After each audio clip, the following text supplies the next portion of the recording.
మీకు ఈ వీడియో నచ్చితే లైక్ చేయండి, సబ్స్క్రైబ్ చేయండి.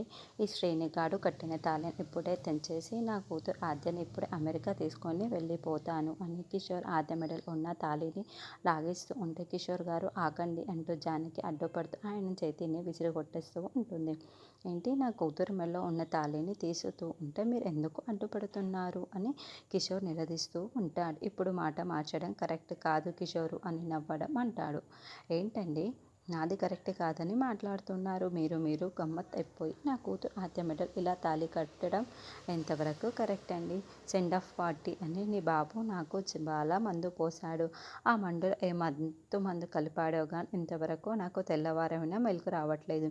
ఇప్పుడు మెలకు వస్తే తెచ్చి వచ్చాను. వచ్చే లోపల నా కూతురు ఆద్య మెడలో వీడు తాళి కూడా కట్టేశాడు. ఇది పెద్ద ఘోరం. ఇది కరెక్ట్ కానే కాదు. నాకు అన్యాయం జరిగింది. నేను అస్సలు ఒప్పుకోను అని కిషోర్ అంటాడు.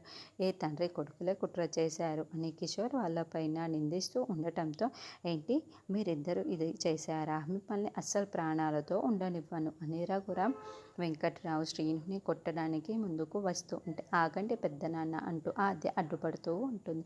నాన్న ఆగండి నాన్న, ఆద్య మీద ప్రేమతో ఆద్యని వదులుకోలేక బావ తప్పు చేశారు, క్షమించండి నాన్న అని రామలక్ష్మి కూడా వేడుకుంటూ ఉంటుంది.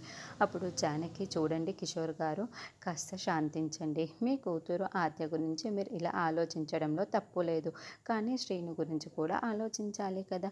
శ్రీను ఆద్య ఒకరినొకరు ఇష్టపడ్డారు, పెళ్లి చేసుకున్నారు. ఇప్పుడు ఆద్యని వదులుకోమంటే శ్రీనయ్య ఎలా వదులుకుంటాడు చెప్పండి?